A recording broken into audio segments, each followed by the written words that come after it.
11ರಂದು ಧರ್ಮರಾಯ ಹೂವಿನ ಕರಗ ಮಹೋತ್ಸವ ನಡೆಯಲಿದ್ದು, ಕಳೆದ 62 ವರ್ಷಗಳಿಂದ ಸತತವಾಗಿ ಕರಗ ಮಹೋತ್ಸವ ಆಚರಿಸಿಕೊಂಡು ಬರಲಾಗುತ್ತಿದೆ. ಪ್ರಸ್ತುತ ಸಾಲಿನಲ್ಲಿ 62ನೇ ವರ್ಷದ ಕರಗ ಮಹೋತ್ಸವ ನಡೆಯಲಿದ್ದು, ಕರಗಕ್ಕೂ ಮೊದಲು ನಡೆಯಬೇಕಾದ ಧಾರ್ಮಿಕ ಕಾರ್ಯಕ್ರಮಗಳಿಗೆ ಸೋಮವಾರದಿಂದ ಚಾಲನೆ ನೀಡಲಾಗಿದೆ. ಮೇ 11ರಂದು ಹೂವಿನ ಕರಗ ನಡೆಯಲಿರುವ ಪ್ರಯುಕ್ತ ಇಂದು ಬೆಳಗ್ಗೆ ಗಂಗಮ್ಮ ದೇವಾಲಯದಲ್ಲಿ ಚಂಡಿಕಾ ಹೋಮ ನಡೆಸಲಾಯಿತು. ಶ್ರೀ ಜಾಲಾರಿ ಗಂಗಮ್ಮ ದೇವಿಗೆ ವಿಶೇಷ ಪೂಜೆ ನಡೆಸಿ ದಂಪತಿಗಳಿಂದ ವಿಶೇಷ ಹೋಮ ನಡೆಸಲಾಯಿತು. ಚಿಕ್ಕಬಳ್ಳಾಪುರ ನಗರದ ಎಲ್ಲ ಸಾರ್ವಜನಿಕರಿಗೂ ತಾಯಿ ಗಂಗಮ್ಮ ದೇವಿ ಆಯಸ್ಸು ಆರೋಗ್ಯ ಕೊಟ್ಟು ಕಾಪಾಡಲಿ, ಉತ್ತಮ ಮಳೆ ಬೆಳೆ ಆಗಲಿ ಎಂದು, ಶ್ರೀ ಧರ್ಮರಾಯ ಕರಗ ಮಹೋತ್ಸವ ಯಶಸ್ವಿಯಾಗಲಿ ಎಂದು ವಿಶೇಷ ಪೂಜೆ ನಡೆಸಲಾಯಿತು. ಇಂದು ಚಂಡಿಕಾ ಹೋಮ, ಜಾಲಾರಿ ಗಂಗಾದೇವಿ ಸಹಸ್ರನಾಮಾರ್ಚನೆ ನಡೆಸಲಾಗಿದೆ. ಮೇ 8ರ ಮಂಗಳವಾರ ಕಳಶ ಸ್ಥಾಪನೆ ಕಾರ್ಯಕ್ರಮ ನಡೆಯಲಿದ್ದು, ಮೇ 9ರ ಬುಧವಾರ ಅಯ್ಯಪ್ಪ ಸ್ವಾಮಿ ದೇವಾಲಯದಿಂದ ಶ್ರೀ ಧರ್ಮರಾಯ ಸ್ವಾಮಿ ಹಸಿ ಕರಗ ತರಲಾಗುವುದು. ಮೇ 10ರಂದು ಗಂಗಾದೇವಿ ಜಾತ್ರಾ ಮಹೋತ್ಸವ, ಧರ್ಮರಾಯರ ಸಪ್ತ ಕಳಸ ಕರಗ ನಡೆಯಲಿದೆ. ಪ್ರಸ್ತುತ ನಾಡನ್ನು ಕಾಡುತ್ತಿರುವ ಬರದಿಂದ ಮುಕ್ತಿ ಪಡೆದು ಮಳೆ ಬೆಳೆಯೊಂದಿಗೆ ಸಮೃದ್ಧವಾದ ಜೀವನ ನಡೆಸಲೆಂದು ಹಾರೈಸಿ ಇಂದು ಗಂಗಮಾಂಬ ದೇವಿಗೆ ವಿಶೇಷ ಹೋಮ ಪೂಜೆಗಳನ್ನು ನಡೆಸಲಾಯಿತು. ಅಲ್ಲದೆ ಕರಗದ ದಿನವಾದ ಮೇ 11ರಂದು ಮಧ್ಯಾಹ್ನ 12ಕ್ಕೆ ಧರ್ಮರಾಯ ಸ್ವಾಮಿ ಮತ್ತು ದ್ರೌಪದಮ್ಮನವರ ಕಲ್ಯಾಣೋತ್ಸವ, ರಾತ್ರಿ 9ಕ್ಕೆ ಧರ್ಮರಾಯನ ಹೂವಿನ ಕರಗ ಮಹೋತ್ಸವ ನಡೆಯಲಿದೆ. ಈ ವೇಳೆ ಮಾತನಾಡಿದ ಧರ್ಮರಾಯ ಸ್ವಾಮಿ ಕರಗ ಸಮಿತಿ ಅಧ್ಯಕ್ಷ ಮಂಜುನಾಥ್, ಮೇ 11ರಂದು ಶ್ರೀ ಧರ್ಮರಾಯ ಹೂವಿನ ಕರಗ ಮಹೋತ್ಸವವನ್ನು ಏರ್ಪಡಿಸಲಾಗಿದ್ದು, ಹೂವಿನ ಕರಗದ ಪ್ರಯುಕ್ತ ಇಂದು ಬೆಳಗ್ಗೆ ಚಂಡಿಕಾ ಹೋಮ ಅದ್ದೂರಿಯಾಗಿ ನಡೆಸಲಾಯಿತು. ಶ್ರೀ ಜಾಲಾರಿ ಗಂಗಮ್ಮ ದೇವಿಗೆ ವಿಶೇಷ ಹೂವಿನ ಅಲಂಕಾರದೊಂದಿಗೆ ವಿಶೇಷ ಪೂಜೆ ನಡೆಸಲಾಯಿತು.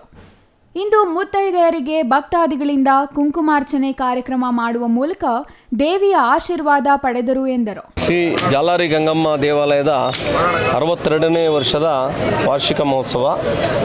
ಈ ಜಾಲಾರಿ ಗಂಗಮ್ಮ ದೇವಾಲಯದ ಮಹೋತ್ಸವ ಅಂಗವಾಗಿ ನಿನ್ನೆ ಗಣಪತಿ ಹೋಮ ಆಗಿದೆ.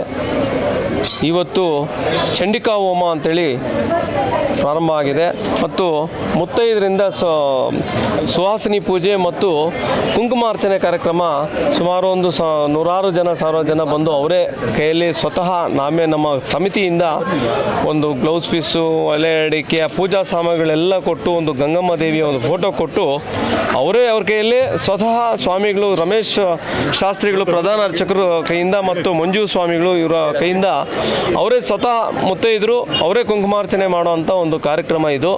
ಇವಷ್ಟು ಮಳೆ ಭಾಳ ಹಿಂದೆ ಹೋಗಿದೆ. ಆ ಮಳೆ ಬೆಳೆಗಳು ಬಂದು ಎಲ್ಲ ರೈತರು ಸಮೃದ್ಧಿ ಇದ್ದು, ಎಲ್ಲ ಜನ ಸಮೃದ್ಧಿ ಇದ್ದು, ಯಾಕಂದರೆ ಒಂದು ಬೆಳೆ ಮಳೆ ಎಲ್ಲ ಬಂದು ಭಗವಂತ ಇಡೀ ಊರಿಗೆ ಒಳ್ಳೆ ಆಗಬೇಕು ಅಂತ ಹೇಳ್ಬಿಟ್ಟು ಒಂದು ಈ ಕಾರ್ಯಕ್ರಮ ಮಾಡ್ತಾ ಇರೋದು. ಶ್ರೀ ಜಾಲಾರಿ ಗಂಗಮಾಂಬ ದೇವಸ್ಥಾನ, ಗಂಗಮ್ಮನಗುಡಿ ರಸ್ತೆ, ಚಿಕ್ಕಬಳ್ಳಾಪುರ. ಈ ಒಂದು ದೇವಸ್ಥಾನದಲ್ಲಿ ಇತಿಹಾಸ ಪ್ರಸಿದ್ಧವಾದ 62ನೇ ವರ್ಷದ ಕರಗ ಮಹೋತ್ಸವ. ಈ ಒಂದು ಕರಗ ಮಹೋತ್ಸವ 8 ದಿನಗಳ ಕಾಲ ನಡೆಯುತ್ತೆ. ನಿನ್ನೆ ದಿನ ಮಹಾಗಣಪತಿ ಹೋಮದ ಮುಖಾಂತರವಾಗಿ ಪ್ರಾರಂಭ ಆಗಿದೆ. ಈ ದಿನ ಬೆಳಗ್ಗೆ ಅಗ್ನಿ ಪ್ರತಿಷ್ಠೆ, ಯಂತ್ರ ಪೂಜೆ, ಮೂಲದೇವರ ಪ್ರಾರ್ಥನೆ ಹಾಗೂ ಅಗ್ನಿ ಪ್ರತಿಷ್ಠೆಯಿಂದ ಒಂದು ಚಂಡಿಕಾ ಹೋಮ. ಈ ಒಂದು ಚಂಡಿಕಾ ಹೋಮ ಹಾಗೂ ಎಲ್ಲ ಸುವಾಸನೆಯರಿಂದ ಲಲಿತಾ ಸಹಸ್ರನಾಮ ಕುಂಕುಮಾರ್ಚನೆ.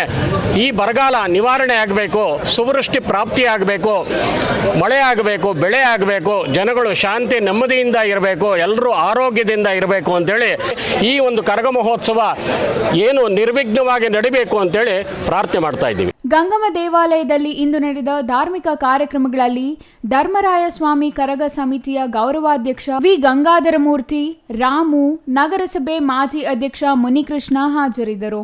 Jangalahalli Ashwath, CTV news, Chikkaballapur.